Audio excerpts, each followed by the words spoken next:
Hello everyone, this is the very first video of this YouTube channel. I'd like to share with you many programming content, problem solving, artificial intelligence, and much more. Please, subscribe to support my work and hit the like button if you like this video. So, this is a very cool problem. Let's check this out together. Given a matrix containing zeros and ones, we would like to know what is the biggest rectangle area we can have consisting of only ones. On this example, the answer is 6, because we have this rectangle highlighted in blue, which gives us the best answer.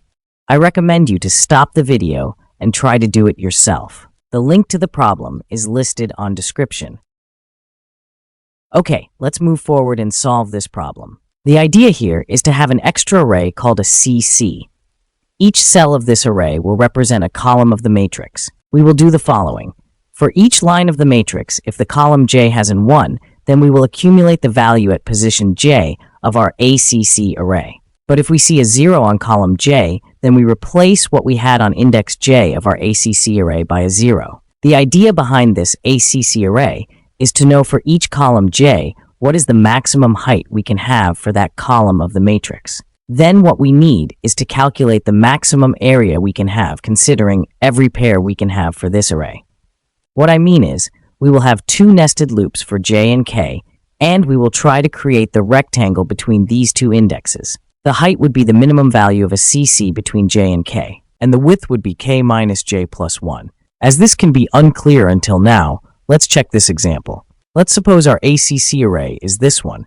This ACC actually is what we would get when we are at the fourth line of this matrix, for example. Notice that third and fourth positions of our array contains a 0 because we also have zeros on respective positions on the matrix. So at this moment of our iterations, what is the best answer? We can have 4 rectangles here.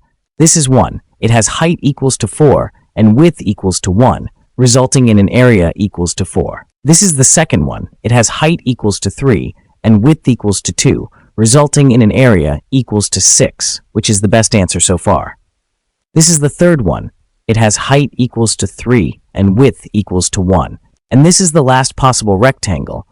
It has height equals to 2 and width equals to 1. So how can we retrieve this information based only on our ACC array? We will iterate over every possible pair of indexes, let's call J and K, and we will try to build the rectangle between those indexes. If there's any 0 between J and K, we can simply stop the loop and go to the next valid position. Here, J and K are at same position, which is 0.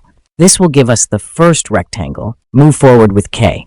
The best height we can have here will be the minimum value between J and K. So here we will have height equals to 3.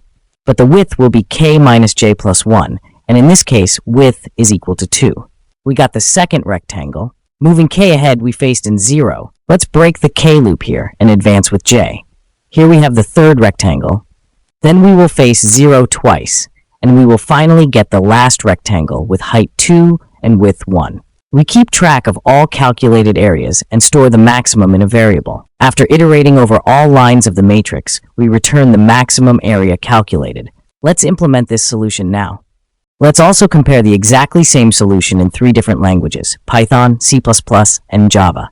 Let's start with Python. We start our accumulator array with zeros. So for each line, we will accumulate columns values into this array if we see in 1, or we will put 0 on that position if we see a 0. Then, for each pair of J and K, we will try to use that rectangle. If we see a 0, we can stop the K loop, as this would result in a bad rectangle from that point on. The width is K minus J plus 1, as we want to use all columns between K and J inclusive. And the area of the rectangle will be the minimum height so far times width.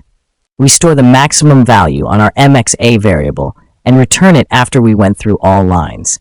We can now submit this solution and it will work. But check this execution time. This caught me by big surprise, to be honest.